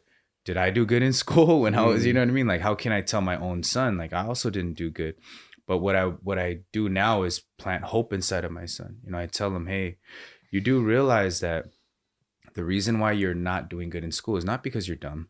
It's not because it's boring and this and that. It's not any of that. It's because your heart is becoming like kind of high. you like, let's say if LeBron James was, in that class, he loves LeBron. He's a straight diehard LeBron fan. Yeah. If LeBron was in that room and he was teaching, you really think you'd fall asleep and you know what I mean? Like, no, you'd be all ears. So I'm fixing the issue of the heart. I told him, son, it's because you look down on the teachers. You think they're dumb. You're 14 years old. You're not better than them, but you think you're better than them. If that's the case, teach. Go up there and teach. And he's like, yeah, Dad, you're right. I can't. I said, these guys are taking a pay cut. These guys are, treated disrespectfully. And yet they still pour their heart because they want the next generation to do better, to be educated. I said, you never connected your heart with the teacher. That's why, and, you actually judge that teacher. What if that teacher was your father? He's like, yeah, that's true. I put it in perspective. And I tell him, if you don't listen to your teachers, later you won't listen to your parents. And then when you don't listen to your parents, later you won't listen to God. And you want to be like Dad, who didn't listen to God, didn't even believe in God. He's like, no, I do not want to live like you. You know what I mean? Like, right. And he just realized, like, yeah, my dad is right. So he was, getting C's, like C's, borderline C's and D's. And then, within like a month and a half, he brought them all up to A's, Nice. So That's it's amazing. Yeah, it's not that I have to get tutoring. Tutoring is important, don't get me wrong, but it's like, if I don't fix the issue of his heart where he thinks that he's hot shit and better than everybody, then it doesn't matter how much tutoring I throw at him. He's going to continuously have this inner issue, So with all these people that I'm meeting now, I don't judge the outside. I mean, everyone does that. Let's get to the core issue, which is the heart. Let's plant hope inside of there. And each person that we plant, they live better. They live happier like I do. And we're not out there grabbing guns and jumping to conclusions and hurting people. Rather, we're starting to have this understanding approach. Like, oh, I get it. I get why this guy is stressed out. I understand why this person is this way. And that, I feel like, if everyone had that mindset, it would heal. The world would seriously be a better place. When we last spoke, I love the way that you were talking about the heart. You brought up the heart a lot, like a person's heart. And you were talking about trust. And you're talking about not trusting yourself. You know what I mean? Because when you were making poor decisions because you trusted yourself, you trusted your gut. Right. Can you just, for this, again, I loved it so much. Can you just explain that, expand on that, however you will? Yeah. So, why I say that we shouldn't trust ourselves is because the heart is constantly changing, right? Like I had mentioned, 1 minute, I'm happy. Next minute I'm sad. My first girlfriend, I remember getting with my first girl and I was like, man, I love her and I'll die for this girl. I had that feeling. I was sprung, right? But then we're not together. You know what I mean? How is that possible? Right. It's because my heart changed and I didn't know that. The world teaches us what? Follow your heart, trust yourself, believe in your thoughts. You know what I mean? Like trust your gut. But what does the word of God say? Honestly, it says the heart is deceitful above all things and desperately wicked, right? So, when it comes down to it, why is it so bad? Why is it deceitful? Well, if a person says one thing and does another thing, then that makes them a liar. Right. We would not trust, no one in this room, no one in this world, no one listening would trust a person who lies. But the funny thing is we trust our heart. That's always lying to us. Wow. And that part right there is really where we're not able to see. That's why it says in that verse, Jeremiah 17:9, it says, who can know it? So nobody when someone says who can know it or who knows, that means nobody knows. Nobody thinks that their heart is desperately wicked. Nobody thinks their heart lies to them. That's why there's a Bible verse that tells us that it's this way, right? Because otherwise we wouldn't know. So this world teaches us a certain way, and that's why there's so much problems. That's why the divorce rate is crazy, because they spend $10,000 preparing for the wedding. They never even think that they're going to divorce with that person, and their heart changes. So it's really important not to trust ourselves, to really think about it. Like, am I going to trust something that keeps changing? Or for me personally, I trust the word of God because it never changes. I can go back 100 days from now and be like, hey, what did Jesus do for me? He died for us. He made me righteous. What? My homies say, Johnny, if you're righteous, bro, we're righteous. You know what I mean? Like, we all know what you did, bro. You're like the worst one. You know what I mean? And it's like straight up. And I'm just like, bro, but Amen. Yes, Yeah. I was evil like that. Yes, I was. Why? Because I was the one that trusted myself the most. But when it comes down to it, God has called us righteous because Jesus died and he didn't fail. To say that you're not righteous means that he failed. Problem is, our thoughts keep telling us you're evil, you're bad. Look at you. When we look at ourselves, I'll use this analogy, when we look at the sun, for example, it's always bright. If the sun is out, it's always bright. Never is it dark, right? But when we look at our shadow, the shadow is it's dark. If you guys think about it. Likewise, that's symbolic of something. When we look to God, it's always hope. It's always bright. But when we start staring at ourselves again, it's always dark. It's always, man, I'm not good enough. Man, what's wrong with me? Man, I could do this better, that better. We just become dark. God wants us not to look at ourselves, not to think what we think or trust what we feel, but to look at him. And he has honestly, like, our problems are not problems for us. Like, our problems are problems for us, but it's not problems for God. So that's how I've been living my life. And I've learned you can't trust yourself. You just can't trust yourself because you keep changing. You know what I mean? So yeah. I mean, I completely resonate with that, man. I mean, we can compare the heart to emotion. Amen. Emotions change from day to day. You get someone to cut you off on the freeway, all of a sudden your emotion just changes like that. You know what I'm saying? And sure that it gets deeper and more complicated, but like, yeah, we are always going to be a product of how we feel. And a lot of what we feel comes from what we think, and what we think comes from what we're exposed to, like what we're consuming, who we're surrounded by. And so, you're in this space right now where you're telling a pretty like a jarring story. I mean, let's be real. The reason why you're on everyone's radar right now is like, this guy's story's crazy, and not only what you've experienced and what you've been a part of, but where you're at now. And is there, I mean, there's gotta be a level of like, yo, am I doing the right thing? And I'm speaking like, for in your own mind, like, are you thinking like, yo, like, should I be talking about all this stuff? Like, am I putting myself in danger here? You know what I'm saying? Like, you're talking about stuff that's real. And I look at what you're doing as a man, this guy is literally like staring fear right in the face, but somehow he's navigating through that. And for our listening audience and viewing audience, and fear comes in all different shapes and sizes, right? There's fear of like, oh, I don't want to fail. I don't want to try something because I don't, what if I do it and I mess up or someone judges me? And then there's like the fear of like actual, like, yo, I might die if I like step out into this. If I speak out about this, I might actually put my life in danger. So fear has a whole spectrum, right? Of just like something that's internal in your head to something that could actually be life-threatening. And I feel like you're out here probably dabbling in all of that spectrum. Like, what are people going to think about my story? People going to think I'm crazy, to like, is my life actually in danger talking about these things? Like, how are you dealing with that right now? So, the way that I kind of deal with that is I think God has placed me in a perfect position. And what I mean by that is, people always ask me this question, like, aren't you afraid of, any repercussions and things like that?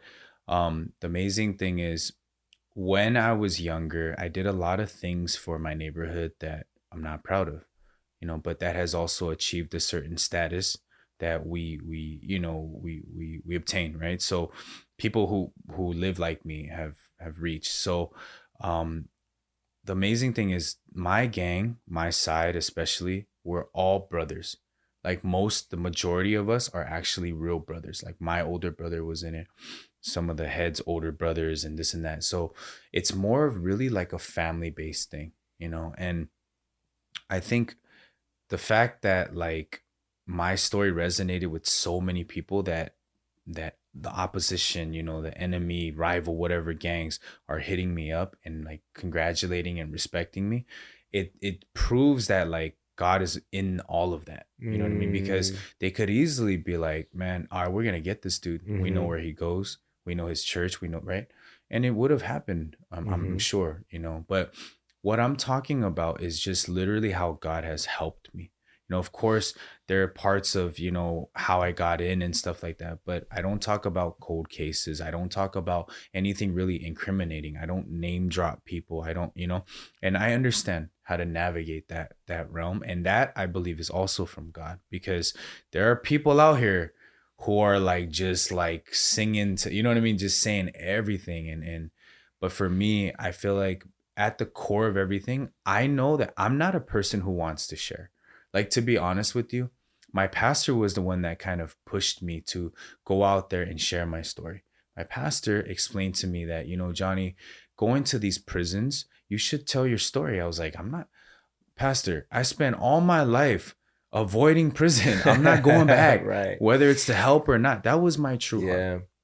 But what I remember in Hebrews chapter 13 or 17, it talks about, how the servant of God watches over your life more than you. Right. So God is telling me, why am I doing these things? Why am I hopping on these podcasts? It's not just to share my story. I don't care about the fame, but it's to push the glory of God. You understand? So when I'm adding the kingdom first, it says all else will be added unto you. Right. So when I move forward, okay, let's say I get killed, like, let's say something happens. I've come to terms, honestly, with the fact that if I do get smoked, it's not that person who killed me. God has to allow that to happen. When I think about it from that point, I really am fearless in that aspect. Like, God, you have me. I'm your son, and I'm moving forward by your will. Because if it's up to me, I'm not going to put myself out there. I'm not going to be crying on camera. That's weak. Like, in our level of thinking, in our, code of conduct. But, I thought about it, like, I just followed the pastor again, just like I did with my father's situation. I went on Soft White Underbelly. I didn't want to go. I originally was like, I don't want to be on this thing. This guy interviews prostitutes, pimps, hookers. Like, I don't, what am I doing? Yeah. But that thing blew up, and that's because my pastor was like, Johnny, there are people who are not just watching this for entertainment, but they also can learn a lot about this world of the heart, is what we call it. Yeah. And so, I everywhere I go, like, honestly, there's a term like, you're good in the hood, right? Like, everywhere I've been going, recently did stuff with China Mac, like different neighborhoods that I go around, like, it's like there's all love, it's all respect, and how is that even possible? I'm able to bridge the gap between me and my rivals, my homies and their rivals. Like, it's all through God. Because I didn't even I didn't expect, I can't calculate that my rivals are going to hit me up and say, good job, bro. And, Yeah, that's wild. So I'm like, okay. So all I know is that when I listen to the word of God, it's not about understanding. My puny little brain cannot understand the level of God. But what I do trust by faith is that he knows who I am, and he has a will, and he's going to help me. Amen. That's it. Yeah. And then when he helps me, it's like this, we get connected like this, homies are, I'm still technically part of the neighborhood. I never dropped out. We call it graduating, and I still love my homies. I see my brother all the time. I see my homies all the time. We just don't go to strip clubs anymore. I don't go to nightclubs anymore. Yeah. But when I do talk to them, I talk about hope and happiness. Right. I don't tell them, hey, bro, you need to stop doing this. You need to stop. All right, don't you? No, I tell them, hey, bro, like, God will help you. Yeah, well, I'm Buddhist. Okay, that's cool. I stop right there and just continuously share with them. And they really are happy for me. I love my homies. Honestly, they support me, which I think is so absurd, because there's a lot of people who are like, nah, bro, X this dude out now. Like, cut him off, get him, beat him up, kill him, whatever they do to take care of them. But for me, they're like, damn, Johnny, like, represent, bro. Which is crazy. Which is crazy. It's wild. Like, for better or worse, whether like, it was the intention of the podcast or not, the very first time that you were like starting it to like, this is season 3 now, you know what I mean? I feel like the natural theme of things like, even with the Kinjaz, we got to ask you about how you even fucking heard of the Kinjaz. But even like with the Kinjaz, you know what I mean? Like the idea of like carrying this flag or maturing and evolving into an organization that started carrying this flag for like things like Asian excellence, The fact that we're all Asian, we didn't like, audition people just because they're Asian or anything like that. It just happened. You know, you just click up with people that you have like some sort of relative upbringing with. You can just find common ground easier, you know. Next thing you know, we're on this podcast, we're sitting down with people, and you know, it's a lot of success stories, right? It's a lot of like people who are movers and shakers, are changing the game, have been influential in this organization or industry, people who have like found success in certain ways.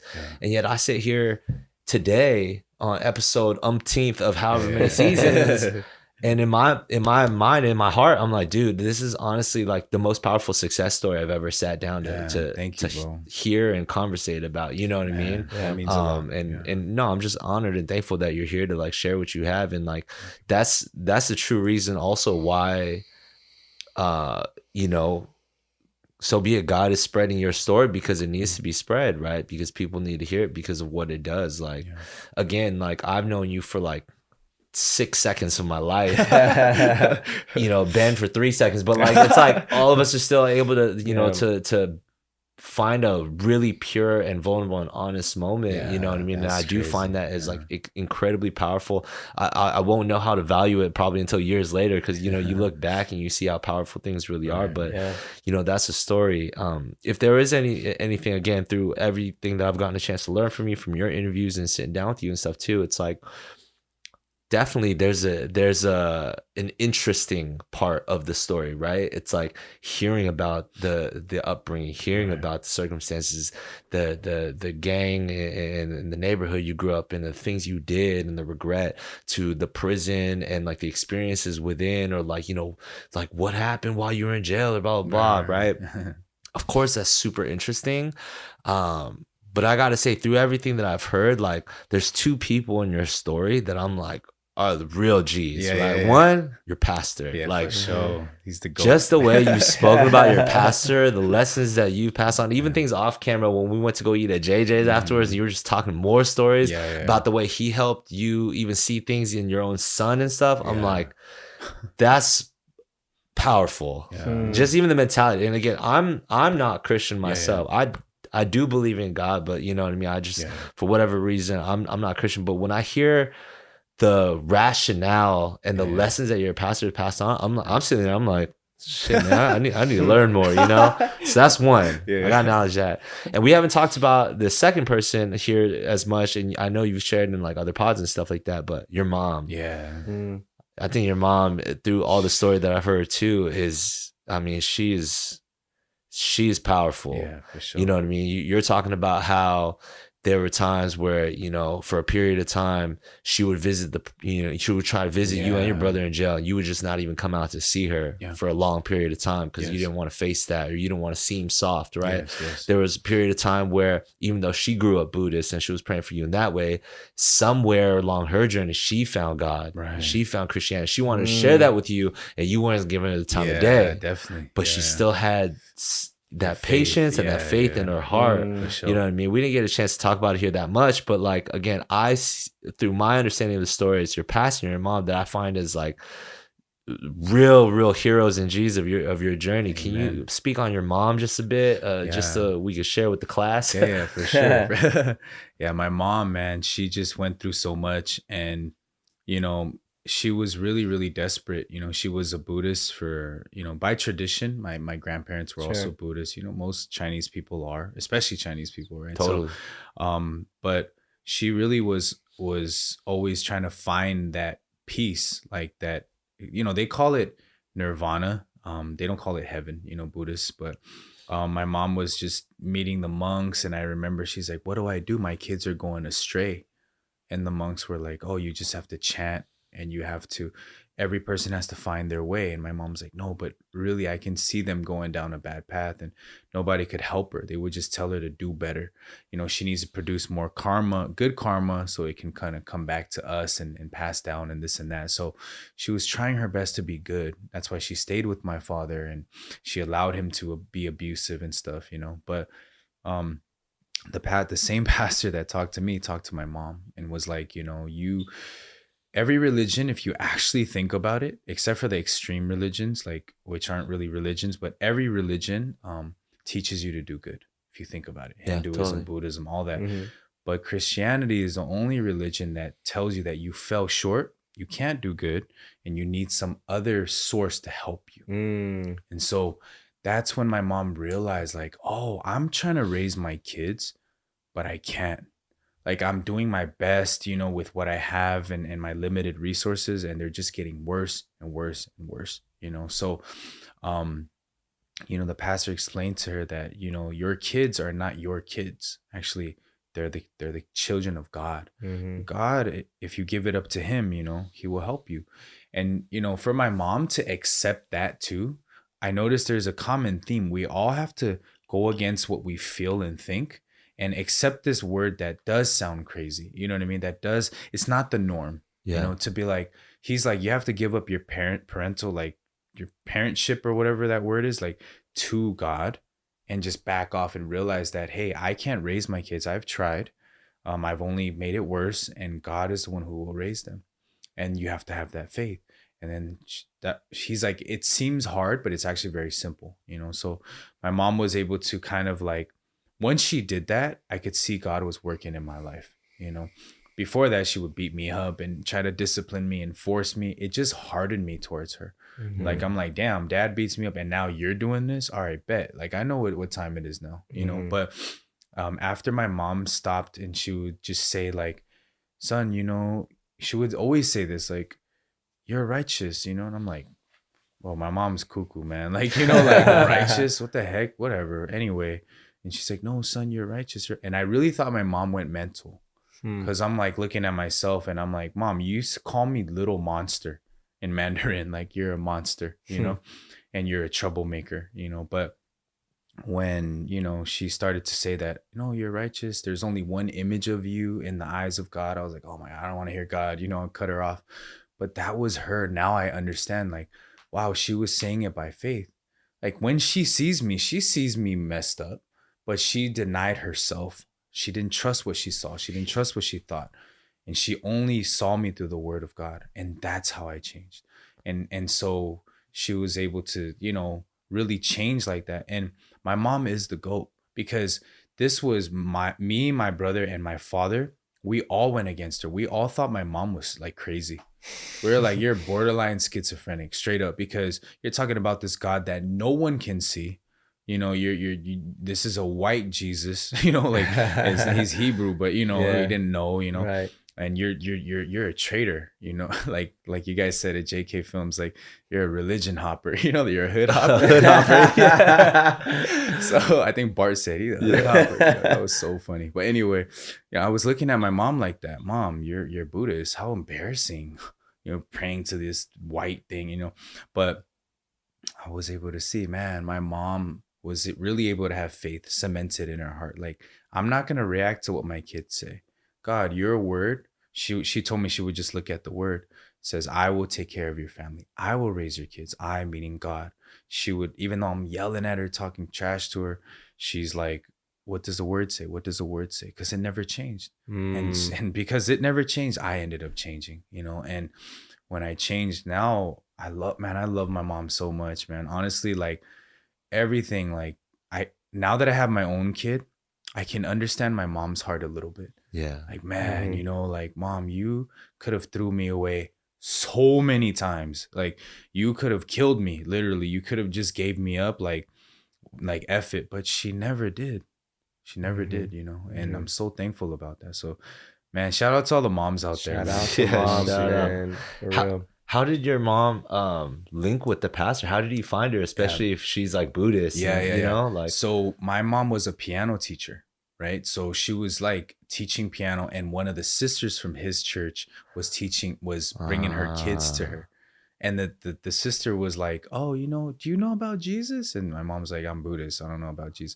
But the woman was talking about emptiness and void, and my mom was like, yeah, I don't believe in Jesus, but this void and emptiness that you feel, I feel it. And I think everybody feels that. And so, that's when she started to just go to church with her. And even then, my dad was like, oh my gosh, like, you're just going to church now. Like, what's wrong with you? He was just persecuting her, bro. Like, I remember, and I'm ashamed to say it, but I was the same on the phone. I'm like, Mom, why are you going to a church? Like, are you stupid? Like, you need to follow this book that's man-made. Like, you can't live your own life. What's wrong with you? Now that I think about it, I'm so shameful for saying that, because that was the same thing that changed my life, Right. you know, and I didn't understand. You know, so yeah, man, my mom, bro, like, people are always like, we gotta meet you, because my mom could speak a little English, you know. So I really want to maybe like mic her up one day, and just, she'll probably talk a lot of trash about me. I ain't gonna lie. My mom I'm straight sure up be people would love to hear that too. Yeah, she's like, you know, this kid. Everyone she meets, she's always like, you see this kid? You see how he looks? He was not always this bad. And I'm like, yeah, but she's cool, man. I love my mom. That's awesome, man. Honestly. That's awesome. Yeah. Yeah, man, like, you know, again, dude, I feel like you have stories for days, and you've been on your rounds right now telling your story. And so just for the sake of even you know, our audience, right, there a lot of people who are artists, dancers, you know, kind of in the young adult phase, people who are kind of looking for their, you know, breakthrough moments, or how to fight through you know, their self-doubt, their you know, imposter syndrome, right. Man, I'm just trying to make it. I'm trying to, like, you know, achieve my dream and all that. And so the concept of success, obviously, it's a very subjective word, right? People define that through money. People define that through fame, through impact, or a combination of that. And you know, where you're at in your life, man, like, I feel like you're out here. You know what I mean? You're out here. You are not shy about your message. You're being bold. You're being active, and you're putting in work. And for whatever that looks like to you in your head, whatever it looks like to us, it's like, oh man, this guy's just making his rounds. But, like, you know, in your heart and your mind, you might have this very specific drive. Is there something, maybe two-part question, you know, you talked about how it's not easy for you to get a job these days, right? Right. Right. Being convicted felon and all things like that. Right. Being in the traditional workforce, that's a little bit difficult. Yeah. But you do gotta make your way. You gotta put food on your table. You got a kid. You gotta put a roof over your head and all that. So in terms of, like, where you're at, in terms of how you're matching and pairing your career or professional endeavors with, like, your mission, as well as how you wrap that all with this, like, umbrella term of success. Like, how would you define all of that with where you're at right now? I think you know, success to me is not how much money, because honestly, if you think about it, like, I used to make 30 to 40 G's a month trapping, selling drugs, you know, and I thought I was successful, but I never felt happiness during that time. It was weird. Like, I had money, I had drugs and everything, bro, like, but I didn't feel happy, you know.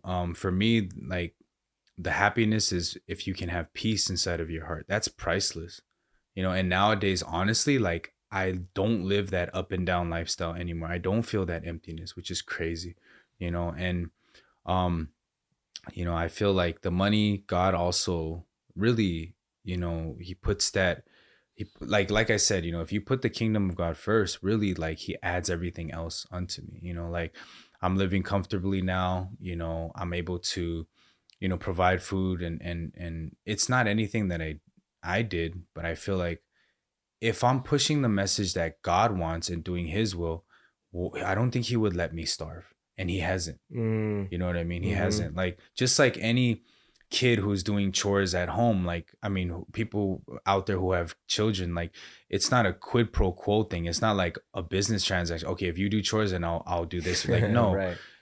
Regardless of what they do, they live in the house because you're the father, you're the parent. You have to take care of them, you know?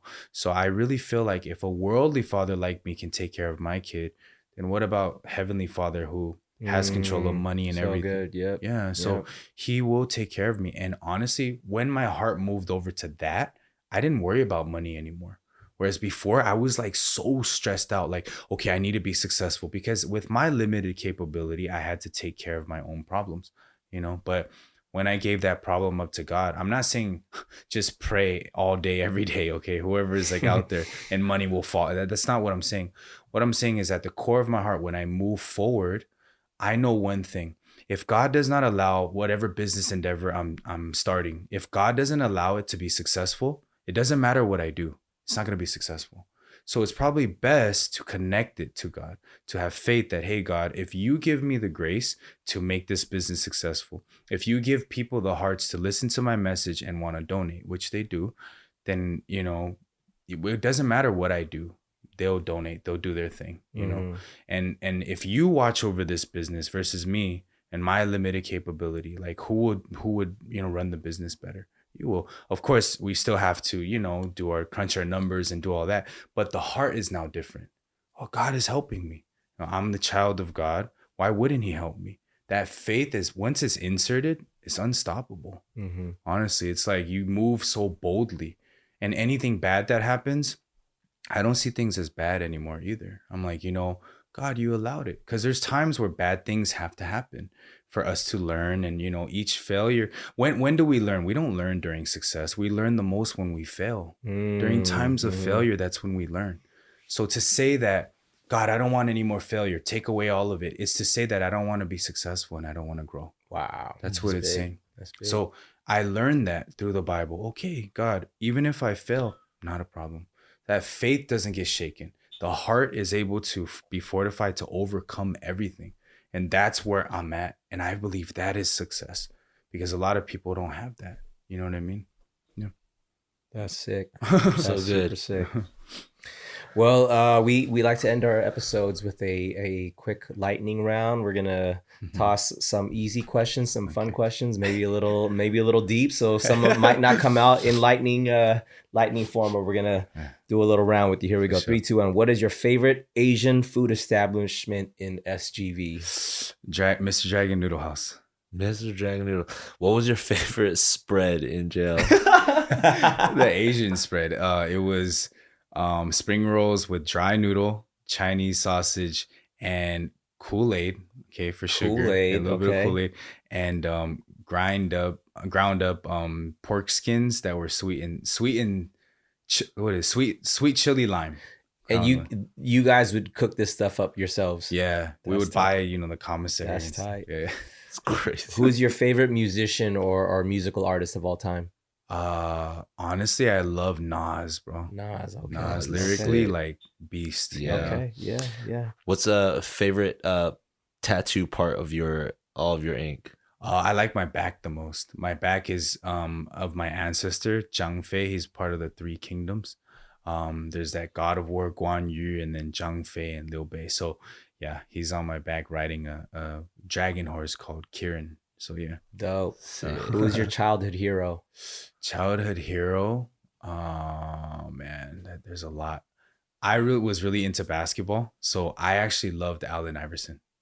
AI. Allen Okay. And he was Iverson. wearing the question the other day, and I was jocking him. I was like, "You were Allen Okay. Iverson right I now?" loved Allen Iverson. Okay. That's dope. What did you want to be when you were a kid? I wanted to be in the NBA.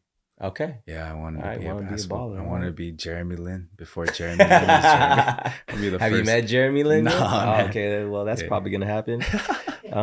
What is your proudest moment? Probably reconciling with my father. Yeah, Sick. Sick. Yeah, that was my proudest moment. Yeah. What is your biggest regret? Biggest regret was not receiving salvation early enough to help people that have passed on in my life. Who is the most influential person in your life? Pastor Kim. Pastor Kim. I need to meet Pastor Yeah, Kim yeah, someday, man. So, Dead or alive, if you could have a sit-down dinner with somebody, who would that be? dead or alive? Martin Luther King Jr. Yeah, I would want to pick his brain, bro. That dude is like fiery. Yeah. Yeah. He's gangster, bro. Absolutely. What is a current goal that you have right now? Current goal? How to micromanage my time better. Like, being that I'm being so busy now, how do I manage? Because I'm one person, so prison and the podcast and everything all together. That's Right. like my goal. You know? Ooh, time blocking. Yeah, Time blocking. exactly. That's I suck at that. big. What is a dream opportunity for you? Dream opportunity for me would be to probably preach in India, where there's millions of Christians, and but their government is like really blocking that. Yeah. So I know people who've went there and literally stood and preached the gospel to 100,000 people. Like that was bananas, you know. So I would love to do that and just preach to them, and it would be awesome. I just got back from India. So Oh, yeah. that'd be dope. Yeah. Do you have a favorite Bible verse? Yeah. Hebrews 10:14 says, "For by one offering we have been perfected forever, them that are sanctified." I love it because perfected is in past tense, meaning already completed. Forever means eternally. So when Jesus died, he made us perfect forever. When we believe that, we no longer think and live sinfully. We live as perfect beings in the eyes of God.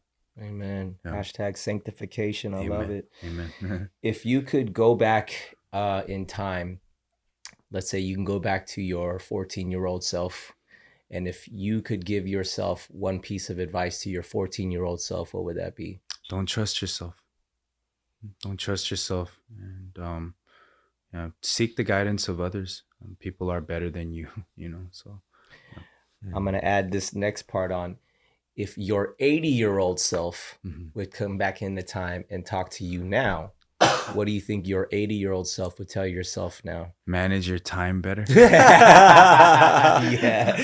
that all is consistent. Yeah. It's all very consistent. Well, shit, thank you for your time here. Yeah, No, for sure. sure. Yeah. Thank you guys.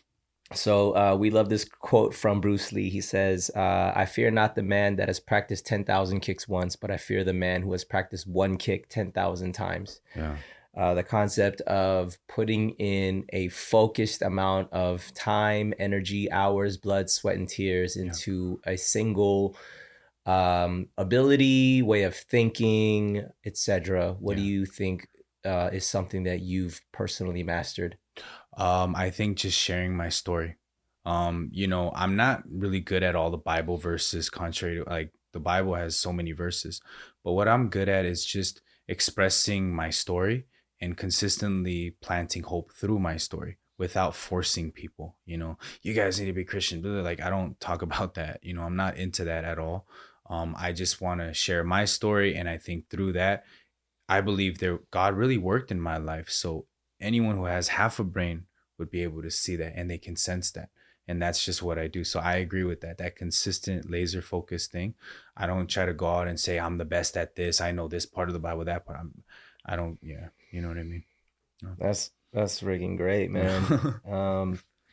Johnny, thank you so much for your time. Yeah, we know that you were coming in hot from another podcast. That, like, again, we saying you're making your rounds right now, and you know what's cool about that? I mean, you know, people and no like whatever, like casting any judgment for people who are out to promote something. Yeah, like if you got a book or a whatever that you're trying to promote it. But like I don't get that from you. I don't think you're out here like, oh man, I'm kind of popping right now, so I better like ride this wave. I don't get that from you. Yeah. Although you are on a wave, like that's also something that I recognize too.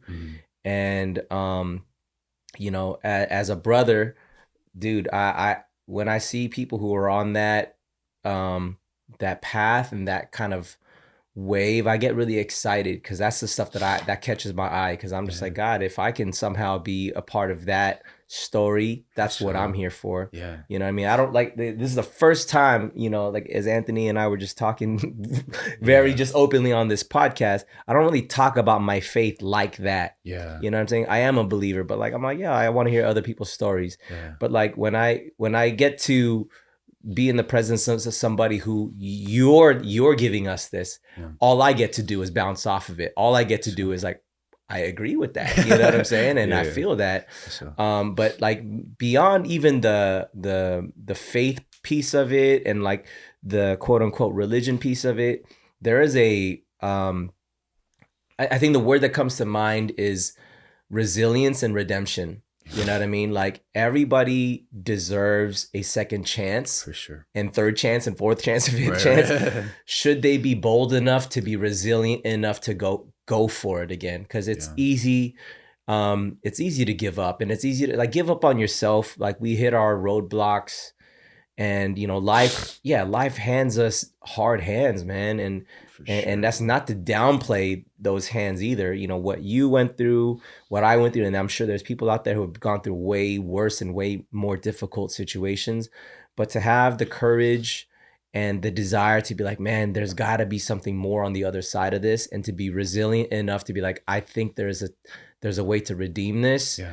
And then you look to somebody like God to be the one to be the author and the driving force behind that. Amen. Yeah. That's really dope, man. And I would love to connect with you offline after this. I have so much more that I would love to talk to you about, and I think we have so many more stories about our growing up and with our fathers and families and things like that. But like, man, I'm personally so blessed, so encouraged, so inspired, so excited to just support your journey too. Thank you, bro. I already know, like, man, God's already using you, and thank you for being vulnerable, open, and just being down to be you on this space. And I didn't expect anything less, and I'm so so encouraged and excited to like have you here in our space today, man. Thank you, bro. My pleasure, man. I appreciate you guys too. And thank you, man, for linking it up. And I appreciate you guys so much. And yeah, we definitely will chop it up offline, and same thing, like, whatever I can do to help in terms of Bible study, scripture, stuff like that. I'm always down for that. At the end of the day, it's about advancing the kingdom and, just really moving forward. And I mean that by, with all of my heart. I don't want to be the one that gets the glory. I really want people to come to what I've tasted, and I want to share that. You know what I mean? Share that inner peace and share that hope to people, and that's all it's about, honestly, bro. Yeah, I believe that because again, it was after JK, and you was talking to Joe, about like other podcasts that you're doing, your own podcast, you're jumping on. Everybody's like trying to interview you. Yeah. I'm over there, sitting down. I'm like, oh shit, we got a podcast too. But I'm like thinking about it, and I looked at you honestly in that moment too. I was like, what do you want to talk about, right? What do you like talking about the most? Because this is so clear. It's like, even just from a very worldly, basic ass perspective, of course, like talking about prison and gang fights and everything. That's interesting because I'm not from that world. You know what I mean? We grew up in the same time, but I didn't do those. So it's like, it piques my curiosity, right? Yeah. And I look at you, I'm like, what do you like want to talk about? What do you enjoy talking about? And you're like, I don't really, want to talk about that. I want to talk about hope. Yeah. I'm like, it was so simple but so pure, and like as not to be whack to anybody else who also wants to talk about hope, but like when you see somebody who maybe hasn't gone through similar struggles or like some of the darkness, and obviously you've been through like a time, you know what I'm saying, you've been through some shit. And you hear them, you say, I want to talk about hope. That's maybe something that is close to home, and even something that I myself, who maybe haven't seen the same like depth of struggle. Everybody's struggle is real. Everybody's experience is real, but I'm just going to keep it real. If I haven't gone through like a very, very intense struggle, I'm like, I want to preach hope. Like, all the power to me. Yeah. But if somebody else who's gone through some really thick shit is trying to talk about hope, I'm like, okay, I need to listen to that person's story. So when I look at you, you know what I mean? Again, just straight, all tatted up, and you're like, I want to talk about hope. I'm like, okay, we got to get this guy on the pod, man. Like, like that, stories aside, like, I think that's at the end of the day what we just try our best to hold on to and latch onto. And and like I said earlier in the pod, I still sit here and think that you are by and far one of the greatest success stories that we've gotten the privilege of sitting down and being able to chat with. So thank you, man. Again, I'm sure offline too, like, to stay connected is a blessing for us as well. Absolutely. I'm just thankful that you're here today and you gave us your time, no matter how shitty your time management is. Amen, bro. Well, we nailed it. We went a little bit long, but yeah, man, speaking of, your story that you have a podcast out, plug your social. How can people continue to hear your story, your progression, all the stuff that you're doing? So I'm mainly on Instagram, so you guys can reach me at No Script Fellowship. And on YouTube, it's just my name, Johnny Chang. And yeah, on my YouTube, I kind of go more in depth about my story, as well as a lot of like biblical stuff, but also I try to relate it to real world stuff. You know, I'm not sitting there just preaching sermons and making everybody fall asleep. So, you know, you guys can check that out. My TikTok is the THEE Johnny Chang, my name. So you guys can check that out too. But yeah, that's pretty much it. Dope. We'll definitely plug all that in our show description. Folks, if you guys are tuning in, thank you, first of all, for your time as well, stopping in, listening, and or watching. If you're finding us for the first time, we have many more episodes with amazing guests just like Johnny before this. So thank you for finding us. If you haven't already, like and subscribe us. If you're really digging what we're doing, leave us that 5-star rating, write us a review on iTunes or wherever you're listening to the podcast. Make sure you follow us on all of our socials, KINJAZ Podcast, cast with a K. We're on all the stuff. Screenshot us. Let us know that you're listening. We love to repost all that stuff. And we appreciate you guys. We hope you got a lot out of this episode as much as we got. And we'll see you on the next one. Kinjaz Bang, y'all. Kinjaz Bang.